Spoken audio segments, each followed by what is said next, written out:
Sarah Chen stood in the center of the massive courtroom on Nexus Prime Station. The metal floor beneath her feet was cold, and the air tasted strange. Around her, hundreds of alien beings sat in tall seats, looking down at her like she was some kind of dangerous animal. The human ambassador wore her best blue uniform, the one with Earth's flag on the shoulder. Her hands were bound with energy shackles that glowed red in the dim light. She had been Earth's voice to the galaxy for 3 years, working hard to build peace between humans and the other species. Now they wanted to kill her. The chief arbiter was a tall, thin creature from the Veil Collective. Its body looked like it was made of shifting smoke and light. When it spoke, its voice echoed in everyone's mind, rather than through their ears. "Ambassador Sarah Chen of the species called humans," the arbiter said. "You stand accused of smuggling forbidden technology and spying on council members. How do you answer these charges?" Sarah lifted her chin. "I am innocent. These charges are lies, and you know it." A loud hissing sound came from the hegemony section. The reptilian beings there had scales that changed color when they were angry. Right now, those scales were bright red. "Lies!" shouted Commander Vex, the hegemony representative. His forked tongue flicked out as he spoke. "We found human technology in restricted zones. We detected human spy signals from your embassy." Sarah's lawyer, a small furry creature from one of the neutral worlds, stood up. "The evidence was planted. The technology signatures are too obvious. Any real spy would hide their work better." The insectoid beings from the Swarm Federation clicked their mandibles together. They communicated through scent and sound patterns that most other species could not understand. But Sarah had learned some of their language during her time on the station. They were saying, "When kill the human, remove the threat." The trial had been going on for 6 hours. Every piece of evidence Sarah's defense team presented was ignored. Every witness who spoke for her was dismissed. The 3 major council species had already made their decision before the trial even began. Sarah knew why they really wanted her dead. It was not about spying or smuggling. It was about fear. Humans had joined the Galactic community only 10 years ago. In that short time, they had built ships faster than anyone expected. They had solved problems that had puzzled alien scientists for centuries. They had started colonies on worlds that other species thought were impossible to live on. The other species had been spacefaring for thousands of years. They had built their civilizations slowly, carefully. They followed rules and traditions that were older than human history. Then humans arrived, young, eager, and dangerously creative. The humans advanced too quickly, the Veil Arbiter had said in a private meeting Sarah was not supposed to know about. They do not respect the natural order. They must be controlled. But humans could not be controlled easily. Every time the Council tried to limit human expansion, humans found new ways around the restrictions. When they were banned from certain star systems, they built hidden bases in asteroid fields. When they were told their ships were too fast, they built even faster ones. The Council's fear grew with each human success. Dr. James Park, Sarah's science attaché, sat in the small human section of the courtroom.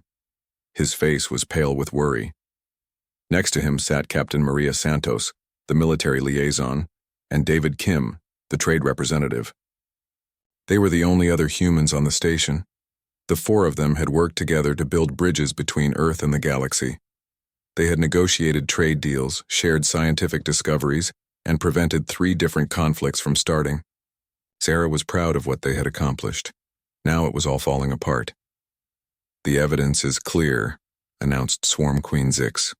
Her voice was a harmony of different tones that sounded like a musical instrument. "The human has violated 17 different council laws. The penalty is death." "This trial is a mockery," Dr. Park shouted, standing up from his seat. "You have shown no real evidence. You ignore our witnesses. You refuse to let us present our defense properly." Commander Vex's scales flashed bright orange, a sign of amusement among his people. "Humans always complain when they face justice. Your species thinks it is above galactic law." "We think we deserve a fair trial," Captain Santos said. Her hand moved toward her sidearm, then stopped. The weapon scanners would detect any threat immediately. The Veil Arbiter raised one of its smoky appendages. "The Council will now vote on the guilt of the accused. One by one, The species representatives announced their decisions. The vote was not even close. 47 species voted guilty. Only 3 voted innocent, and they were small worlds with no real power in the council. Sarah felt her heart sink, but she kept her face calm. She had known this would happen. The trial was just for show. The council wanted to send a message to Earth and any other young species that might be watching. Sarah Chen of Earth, the arbiter intoned, "You are found guilty of all charges. The sentence is immediate execution by molecular disintegration. Do you have any final words?" Sarah looked around the courtroom. She saw the satisfied expressions on alien faces. She saw the fear in her colleagues' eyes. She thought about Earth, 37 light-years away, and the 4 billion humans who were counting on her to keep them safe. "I have served with honor," she said clearly. "I have broken no laws. I have worked for peace between our peoples. If you kill me, you will regret it. Humans do not forget, and humans do not forgive those who murder their diplomats." Swarm Queen Zix made a sound like laughter. "Your species is young and weak. You have barely left your home system. What can you possibly do to threaten the council?" Sarah smiled, and for the first time since the trial began, some of the aliens looked uncomfortable. There was something in that smile that they did not like. "You are about to find out," she said. The execution chamber was a clear cylinder in the center of the courtroom. Energy fields would break down every molecule in her body, turning her into scattered atoms. It was supposed to be painless, but Sarah doubted that claim. As the guards led her to the chamber, Dr. Park called out, "Sarah, we will tell them what happened here. Earth will know the truth." "Make sure they do," she replied. "Make sure they understand exactly what the council did today." The chamber sealed around her. Through the clear walls, she could see the alien faces watching her die. Some looked satisfied. Others seemed uncomfortable. A few appeared excited, like they were watching an entertainment show. Captain Santos was recording everything on a quantum transmitter that would send the signal back to Earth. The council knew about the recording. They wanted Earth to see what happened to humans who did not obey. The disintegration field activated. Sarah felt a strange tingling sensation, like tiny needles touching her skin. She kept her eyes open, looking directly at the Veil Arbiter. She wanted her last act to be one of defiance. "Tell Earth," she whispered as the field grew stronger. "Tell them the council chose war." The energy reached critical levels. Sarah Chen, first human ambassador to the Galactic Council, ceased to exist. Her atoms scattered into the recycling systems of Nexus Prime Station. In the human section, 3 people sat in stunned silence. They had just watched their friend and colleague murdered by creatures who called themselves civilized. Captain Santos checked her transmitter. The signal was complete. Every detail of the trial and execution had been recorded and sent to Earth. Now they would wait for humanity's response. Admiral Marcus Rodriguez stood in the war room deep beneath Geneva, watching the recorded execution for the 7th time. Each viewing made his anger burn hotter. Around the table sat the most powerful people on Earth: presidents, prime ministers, corporate leaders, and military commanders. The quantum transmission from Nexus Prime had arrived 72 hours ago. Since then, Earth had not slept. "They killed her," whispered President Elizabeth Warren of the North American Federation. Her hands shook as she spoke. "They murdered our ambassador in cold blood."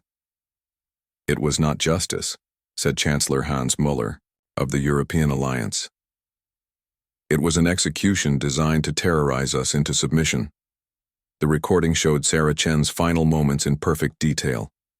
Every word she spoke, every alien face that watched her die, every second of her molecular disintegration. The quantum transmitter had captured it all. But the message that came with the recording was even worse. Admiral Rodriguez touched a control, and a new hologram appeared above the table. It showed the same Veil Arbiter who had sentenced Sarah to death. "People of Earth," the smoky creature said in its mind voice, "your ambassador was found guilty of crimes against galactic law. Her execution was justice. Now you must choose. Submit to council authority or face the consequences." The demands that followed were simple and brutal. Earth must stop all space, exploration beyond the solar system. All human ships must be surrendered to Council forces. Earth's population must accept protective supervision by alien administrators. Humanity would become a client species, forever dependent on Council. Mercy. They want to put us in a cage, said General Park Sung-ho of the Asian Cooperative, like animals in a zoo. Rodriguez nodded grimly. He was a tall man with gray hair and scars from the resource wars 20 years earlier. Back then, humans had fought each other for water and minerals. Now they faced a different kind of war. The Council made a mistake, he said quietly. They think we are like other species. They think we will surrender when faced with superior force. Director Chen Li of the Global Intelligence Network leaned forward. She was Sarah Chen's younger sister, and her eyes burned with cold fury. Our spy networks across the galaxy confirm what we suspected, she said. The trial was planned months in advance. The evidence was fabricated. The Council species have been preparing for this moment since we first made contact. They fear us, said Admiral Sarah Okafor of the African Union Space Force. Our technology advances too quickly. Our expansion is too aggressive. They want to stop us before we become a real threat. Rodriguez stood and walked to the massive screen that showed Earth from orbit. Hundreds of ships moved through space around the planet. Some were cargo vessels bringing resources from the asteroid belt. Others were colony ships heading to Mars and Europa. A few were warships, supposedly for defense against pirates and asteroids. The Council did not know about the hidden fleet. Director Chen, Rodriguez said without turning around. Status report on Project Deep Strike. Chen Li consulted her tablet. All ghost shipyards are operational. We have been building in secret for 8 years ever since first contact. The Council thinks we have maybe 200 ships total. They have no idea we actually have over 3,000. And the Extermination Directive? Prepared and ready for activation. Every major government, corporation, and military organization has approved it. The vote was unanimous across all factions. Rodriguez finally turned back to the table. In the IDE, old days, getting all of Earth's governments to agree on anything was impossible. Humans fought each other constantly over resources, territory, and ideology. But the Council had done something no human leader had ever accomplished. They had unified the species. Ladies and gentlemen, Rodriguez said formally, I am activating Extermination Directive Omega. As of this moment, Earth is at war with the Galactic Council. The reaction was immediate. Secure communication channels opened to military bases around the solar system. Hidden shipyards received activation codes they had been waiting years to use. Sleeper agents throughout Council space got orders to begin sabotage operations. President Warren raised her hand. Admiral, are we certain about this course? The Council has thousands of worlds. Their fleets outnumber ours by a massive margin. Rodriguez smiled, and it was not a pleasant expression.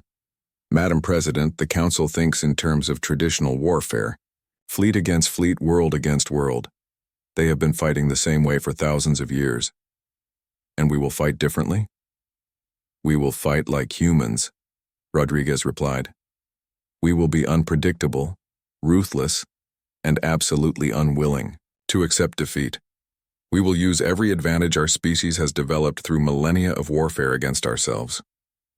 General Martinez of the South American Coalition looked skeptical. What advantages? Their technology is more advanced in most areas, Director Chen Li answered for the Admiral. Our advantages are not technological. They are psychological and tactical. The Council species are used to civilized warfare with rules and limits. They negotiate, they compromise, they accept stalemate. Humans do not. Rodriguez continued. When we fight to win completely. We adapt faster than any other species. We take risks that terrify others. And we never, ever give up. Dr. Sarah Kim, Earth's chief xenobiologist, had been studying Council species for years. The aliens think logically about warfare, she said. They calculate odds and resources. They fight to achieve specific limited goals. What do humans fight for? Asked President Warren. Survival, Rodriguez said simply. When humans go to war, it is total war. We do not fight for territory or resources. We fight to destroy our enemies completely. The room fell silent as everyone absorbed the implications. Prime Minister James Anderson of the British Commonwealth spoke up. "Admiral, what exactly does the Extermination Directive authorize?" Rodriguez pulled up a new hologram showing the galaxy. Red dots marked council worlds. Blue lines showed trade routes and communication networks. Phase 1, disruption. We cut their communication lines and destroy their supply routes. Make it impossible for council species to coordinate with each other. Phase 2, isolation. We attack their infrastructure. Power stations, spaceports, manufacturing centers. We do not target civilians directly, but we make their worlds unable to support their military. Phase 3, capitulation. Once their ability to wage war is destroyed, we offer terms: complete surrender or complete destruction. "And if they refuse our terms?" asked Chancellor Mueller. Rodriguez's expression grew cold. "Then we move to Phase 4, total extermination of their spacefaring capability. We do not destroy their planets, but we make sure they never leave their home systems again." President Chen Mei-ling of the Pacific Federation looked troubled. "This seems extreme, Admiral. Sarah would not have wanted genocide." "This is not genocide," Rodriguez replied firmly. "This is species survival. The Council has made it clear that humans must submit or die. We choose option 3. They submit or die." Director Chen Li activated another hologram. "Our agents report that Council military leaders are confident this will be a short conflict. They expect us to surrender within weeks. Some are already discussing how to divide Earth's resources among themselves." "Let them be confident," Rodriguez said. "Overconfidence will make them careless." Admiral Okafor stood up. "Sir, when do we begin operations?" Rodriguez looked around the table one final time. These people represented every major faction on Earth. In the past, they had been enemies, rivals, competitors. Today, they were united by a simple truth. An alien force had murdered their representative and threatened their species. "We begin immediately," he said. "Send the signal to all ghost fleets. Operation Dark Thunder is a go." Across the solar system, hidden shipyards came alive. Ships that had been built in secret began powering up their engines. Weapons that had never been tested in combat were loaded and armed. In the asteroid belt, a mining station transformed into a military base. On the dark side of the moon, launch bays opened to reveal squadrons of stealth fighters. In the outer system near Neptune, massive dreadnoughts that officially did not exist began moving toward jump points. Rodriguez walked to the secure communication station and activated a galaxy-wide transmission. He knew the Council would intercept it within hours. "To the so-called Galactic Council," he said into the recorder. "You executed Ambassador Sarah Chen without cause. You have demanded our submission. You have threatened our species with destruction." He paused, thinking of Sarah's final words. "We reject your demands. We do not surrender. We do not compromise. You wanted to see what humans can do when threatened. You are about to find out." The message ended. Within 6 hours, it would reach every Council world. They would learn that Earth's response was not surrender or negotiation. It was war. 3 weeks after Earth declared war, Commander Vex stood on the bridge of his flagship, the Crimson Talon. His red scales had turned dark with confusion and growing fear. Around him, hegemony officers tried to make sense of reports that seemed impossible. "Sir," said his communications officer, a young female with bright green scales, "we have lost contact with the Kepler Station outpost." "Pirates?" Vex asked, though he knew it was not pirates. "No, sir. The automated distress signal shows signs of human technology. But that is impossible. No human ships were detected in that system." Vex's forked tongue flicked out nervously. Kepler Station was deep in hegemony space, 40 light-years from the nearest human colony. How could humans have reached it? What about the supply convoy to Rigel Base? "Also missing, sir. Last report showed them entering hyperspace 3 days ago. They never arrived at their destination." The bridge fell silent except for the humming of computers. Vex had been fighting wars for 60 years. He understood normal tactics, normal strategy. But this was not normal. Humans were supposed to be cornered in their home system. Council fleets surrounded Earth, ready to crush any attempt at expansion. The plan was simple: blockade Earth until the humans surrendered or starved. Instead, human ships appeared everywhere except where they were supposed to be. On the main screen, a new report appeared from the Swarm Federation. Queen Zix's image looked stressed, her usually perfect harmony of voices discordant with worry. "Commander Vex," she said, "we have lost 6 hive ships in the past week. Our scouts report human vessels and systems we thought were secure. How is this possible?" Vex did not have an answer. According to all intelligence reports, humans had only a few hundred ships. Their technology was inferior to Council standards. They should have been easy to defeat. "Perhaps," said his tactical officer, "the humans built more ships than we knew about." "Impossible," Vex snapped. "Our spies watched their shipyards for years. We know exactly what they built." But even as he spoke, Vex wondered if that was true.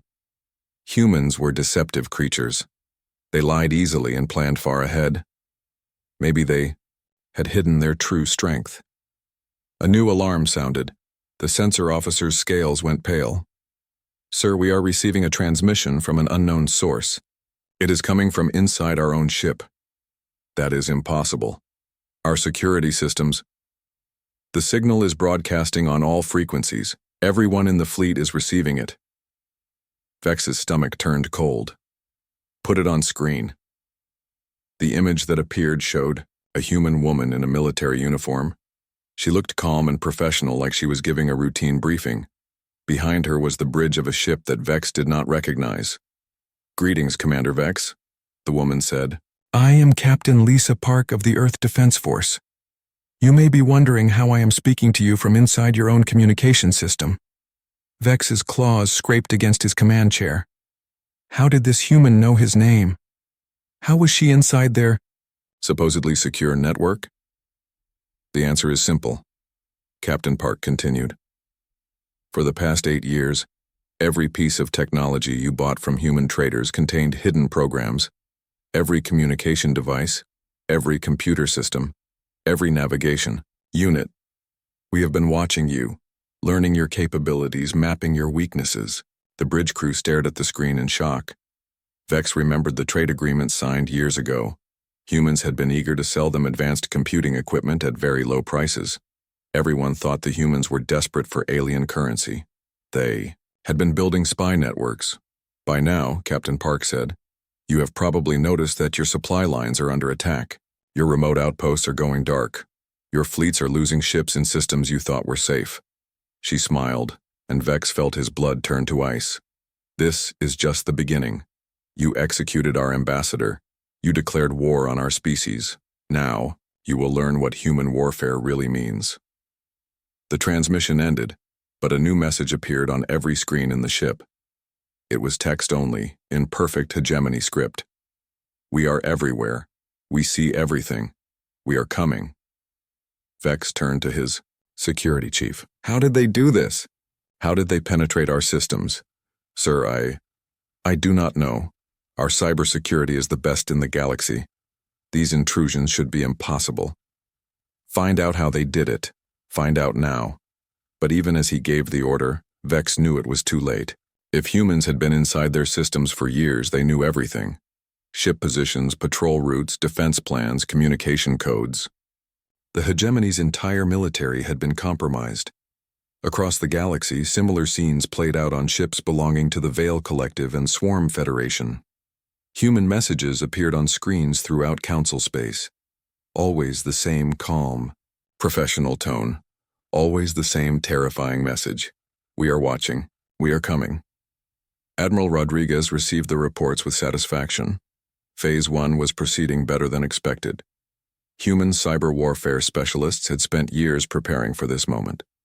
Every piece of technology sold to alien species contained hidden programs that activated on command. The Council had thought they were buying human products. They had actually been installing human spy networks. "Status report from Ghost Fleet 7, said his aide. "Go ahead." "Successful strike on the Vale Collective Communication Hub at Proxima Centauri. Entire system is now dark. No survivors, but we followed rules of engagement. All civilian ships were allowed to evacuate first." Rodriguez nodded. The human military had strict orders: minimize civilian casualties but destroy all military and infrastructure targets completely. This was not a war against innocent people. It was a war against the governments that had chosen to threaten Earth.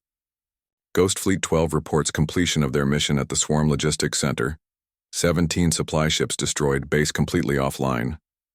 Casualties? None. The base was automated. All Swarm personnel had been evacuated to civilian areas. Before we attacked, Rodriguez was proud of his people. It would have been easier to simply destroy everything and everyone, but humans fought with honor, even against enemies who showed them none. "Sir," said Captain Torres, his intelligence officer, "we are receiving reports from Council worlds. Their civilian populations are beginning to panic. Some are demanding their governments negotiate with us." "And the military response?" "Confused and reactive. They keep sending fleets to systems we have already left. They are always one step behind us." Rodriguez walked to the tactical display showing the entire galaxy. Red markers showed Council military positions.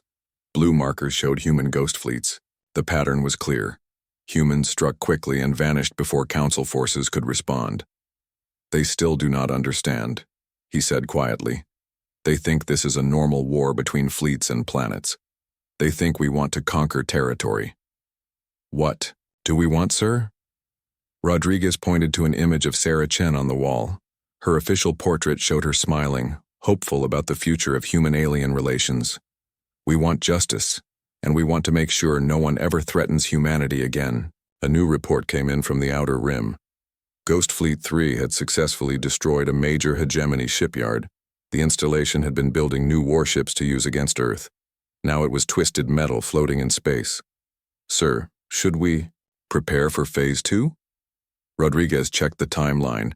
3 weeks since the war began. Already, Council forces were stretched thin trying to protect their vast territory from human raiders. Their supply lines were broken. Their communication networks were compromised. Their military leaders were making desperate, panicked decisions. Not yet. Let them suffer a little longer. Let them understand that they cannot hide from us. Across Council space, humans seemed to appear from nowhere. Silent ships struck military targets and vanished into hyperspace. Communication hubs went dark. Supply convoys disappeared. Remote outposts sent distress calls that cut off mid-transmission. The Council had expected to fight a young, inexperienced species. Instead, they found themselves battling an enemy that seemed to know their every move before they made it. In the Vale Collective, ethereal beings who had never known fear began to experience terror for the first time. Their consciousness networks, once thought invulnerable, were being invaded by human hackers who moved through their systems like ghosts. The Swarm Federation, used to overwhelming enemies through sheer numbers, found their hive ships being picked off one by human hunters who struck from the darkness of space. The hegemony, proud of their military traditions, watched their ancient battle plans become useless against an enemy who fought by no rules. They understood. On Nexus Prime, the Council met in emergency session. The same chamber where Sarah Chen had been executed now hosted frantic debates about how to stop the human assault. "We must negotiate," urged the representative from the Centauri League. "These attacks are devastating our infrastructure." "Cannot negotiate with terrorists," hissed Commander Vex. "We must destroy them completely." "With what?" demanded Queen Zix. "They are destroying our fleets faster than we can rebuild them." The Veil Arbiter floated above the assembly, its smoky form writhing with agitation. "The humans fight like no species we have encountered. They show no respect for civilized warfare." "Because they are not civilized," Vex replied. "They are animals. Dangerous animals that must be put down." But privately, many council members were beginning to wonder if they. 3 months into the war, Queen Zix of the Swarm Federation sat alone in her private chambers, staring at reports that made no sense. Her harmonious voice had become discordant with stress and fear. Around her, the walls displayed tactical information that painted a picture of total disaster. 60% of swarm military assets were gone. Supply lines to outer colonies had been cut completely. 3 major hive worlds were under siege by invisible human fleets. The Great Swarm, which had dominated this section of the galaxy for 2,000 years, was dying. A soft chime announced an incoming message. Queen Zix hoped it was good news from one of her generals. Instead, the hologram showed the calm face of a human woman. "Greetings, Queen Zix," the human said. "I am Admiral Sarah Okafor of the Earth Defense Force. I believe we should talk." Zix's compound eyes focused on the image. "How did you penetrate my private chambers?" "These systems are protected by the best encryption in the galaxy." Admiral Okafor smiled politely. "Your Majesty, we have been inside your systems for years. There is nowhere in swarm space that we cannot reach. No secret that we do not know." The Queen felt her exoskeleton chill. "What do you want?" "I want to prevent unnecessary suffering. Your people are starving because we have cut your supply lines. Your colonies are defenseless because we have destroyed your fleets. This war can end today if you make the right choice. You want us to surrender. I want you to survive," Admiral Okafor corrected. "In 2 days, we will begin Phase 3 of our operations. After that, it may be too late for negotiation." The transmission ended, leaving Queen Zix alone with her fears. She had heard rumors about what happened to species that rejected human peace offers. The Rigel pirates had laughed at human demands for surrender. Now their asteroid bases were empty tombs floating in space. Across the galaxy, similar conversations were taking place. Human admirals contacted council leaders directly, bypassing all military security. The message was always the same: surrender now, or face complete destruction of your spacefaring capability.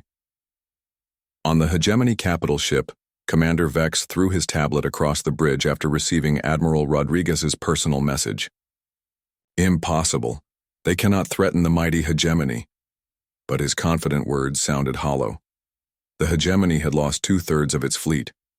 Their home system was surrounded by human ships that appeared and disappeared like phantoms. Food shipments from agricultural worlds had stopped arriving weeks ago.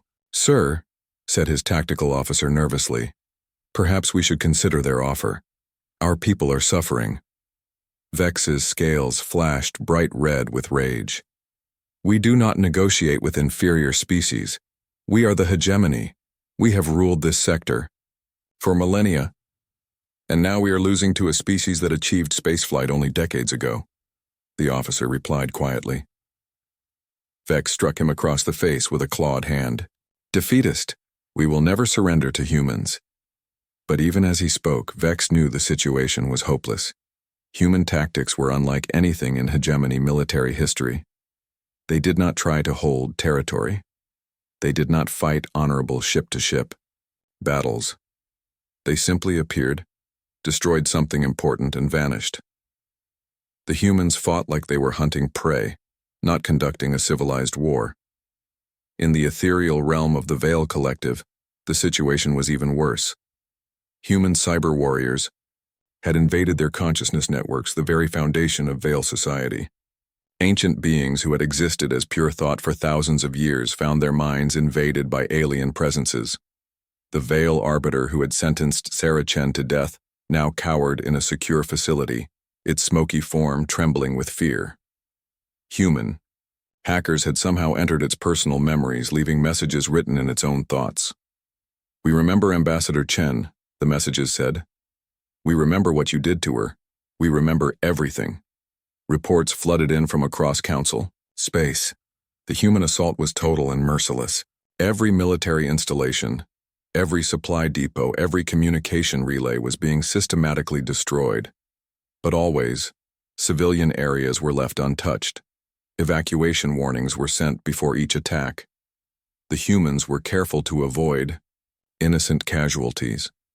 This precision made them even more terrifying. It proved they could have killed millions but chose not to. They were not monsters driven by bloodlust. They were calculating predators who knew exactly what they were doing. Anker. Nexus Prime. The Galactic Council met in emergency session for the 15th time in 3 months. The great chamber where Sarah Chen had been executed was now half empty. Many species had withdrawn from the Council entirely, seeking separate peace deals with Earth. "We must consider their terms," urged the representative from the Centauri League. "Our civilization is collapsing, trade has stopped, our colonies are isolated, our fleets are gone." "Coward!" shouted Commander Vex. "The hegemony will never bow to human demands."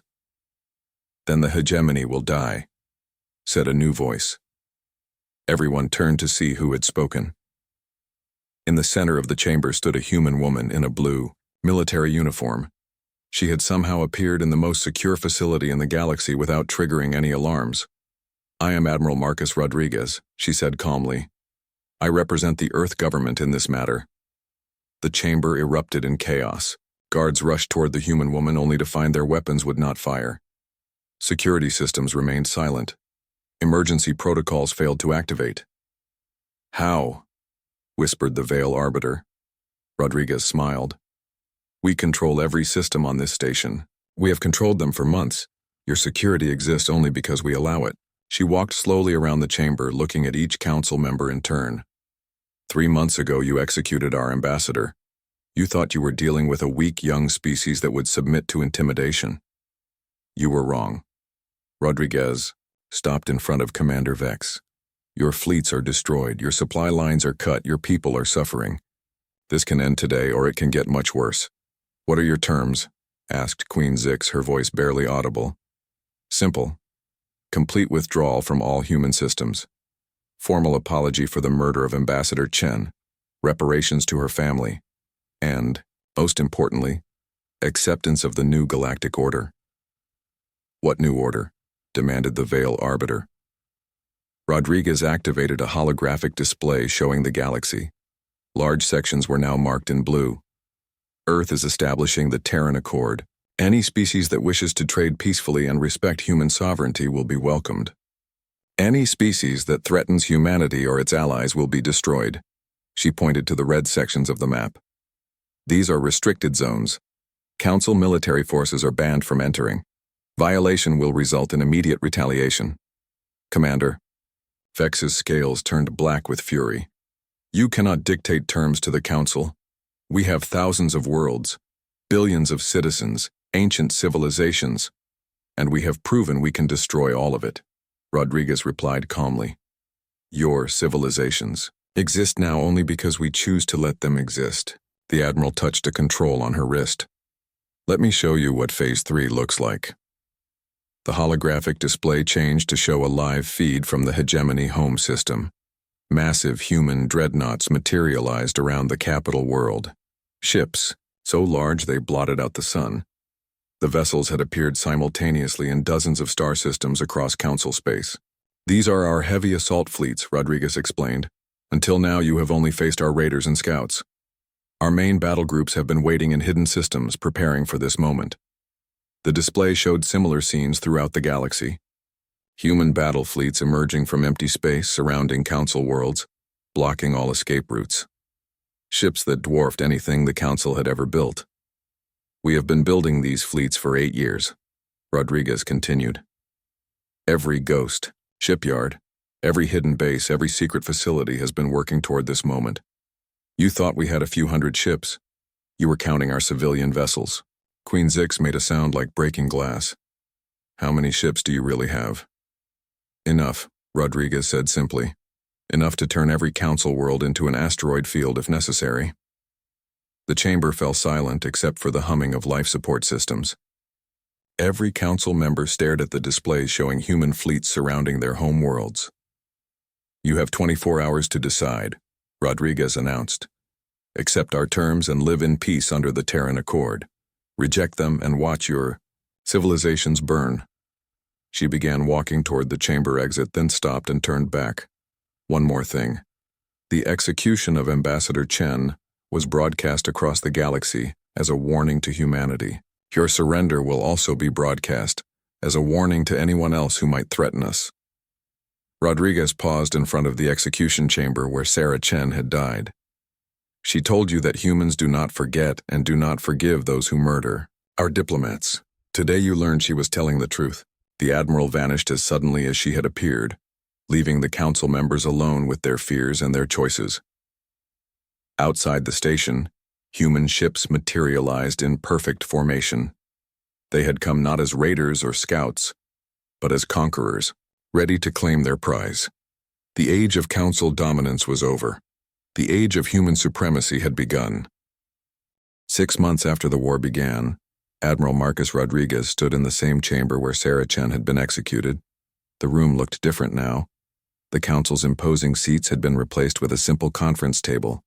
The execution chamber had been removed entirely, replaced by a memorial statue of Earth's first ambassador. Around the table sat representatives from dozens of species, but they were not the same arrogant beings who had condemned Sarah to death. Commander Vex was gone, executed by his own people for leading them to disaster. Queen Zix had abdicated her throne and retreated to a monastery world. The Veil Arbiter had simply vanished, its consciousness scattered across the quantum foam. In their place sat new leaders, chosen specifically because they understood the new reality of the galaxy. The Terran Accord is now in effect, Rodriguez announced, reading from an official document. All former Council military assets have been transferred to Earth Command. All restricted technologies have been surrendered. All reparations have been paid. He looked around the table at faces that showed resignation, fear, and in some cases grudging respect. The question now is what comes next. General Park Sung-ho, now serving as Earth's military governor for the former Council territories, activated a holographic display. It showed the galaxy divided into color-coded regions. Blue zones are under direct Earth administration, he explained. These include all former military systems and strategic resource locations.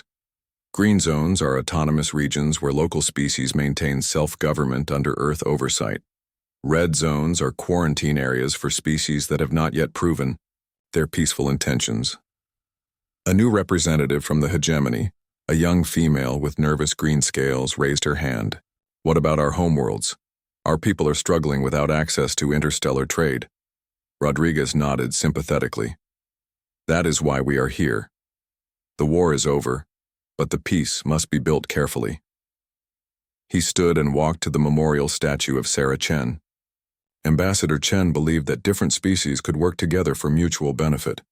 Her death nearly destroyed that dream, but perhaps we can honor her memory by proving she was right.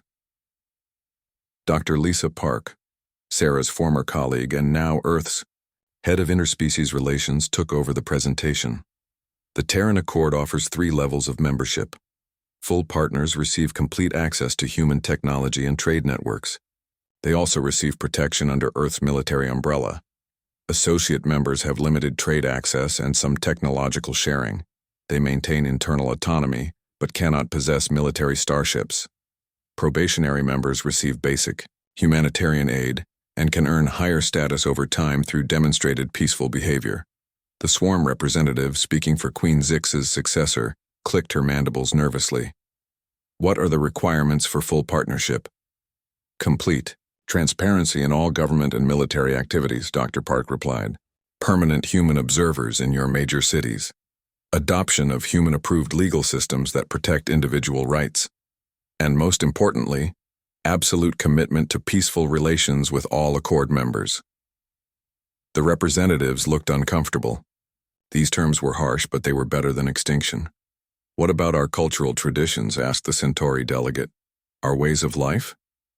Rodriguez returned to the table. Cultural preservation is encouraged as long as those traditions do not threaten others. Art, music, literature, philosophy, religion, all are welcome in the Accord. But slavery, genocide, conquest, and oppression are not. A hologram appeared, showing Earth as it looked now. The planet was surrounded by massive orbital stations and shipyards. Streams of vessels moved between Earth and colonies throughout the galaxy. This is what Earth has become in 6 months, Rodriguez explained. The industrial center of known space. We are building infrastructure that will benefit everyone, not just humans. The display changed to show former Council worlds. On many of them, Human engineering teams were rebuilding destroyed facilities. Medical ships provided aid to populations that had suffered during the war. Cargo vessels brought food and supplies to isolated colonies. "We could have simply taken everything and left you to starve," Rodriguez said quietly. "Instead, we are rebuilding. We are healing. We are proving that humans can be trusted to use power responsibly." The hegemony representative spoke up. "Why? Why help those who are your enemies?" Rodriguez smiled, thinking of Sarah Chen. "Because our ambassador taught us that diversity makes us stronger, because peace is more profitable than war, and because we want the galaxy to remember that humanity keeps its promises, both threats and offers of friendship." Dr. Park activated another display showing population statistics. Human birth rates have increased by 30% since the war ended. Colony applications have tripled. For the first time in our history, humans are truly confident about our future. But we are not interested in ruling an empire of slaves. We want partners, allies, friends. We want the galaxy Sarah Chen dreamed of. A new voice spoke from the back of the room. Captain Maria Santos, who had witnessed Sarah's execution, stepped forward. "I was there when Ambassador Chen died. I recorded her final words. Would you like to hear them again?" The room fell silent. Everyone knew the recording, but hearing it from someone who had been there carried special weight. She said, "Tell Earth." "The Council chose war," Santos continued. But she also said something else, something that was not in the official recording. Santos activated a personal device, and Sarah's voice filled the chamber one last time. "Tell them I forgive them. Tell them humans are better than revenge. Tell them we can build something beautiful together." Several representatives wiped their eyes. Even the insectoid swarm delegate seemed moved by the human emotion in Sarah's voice. Rodriguez stood. "That is why we are here.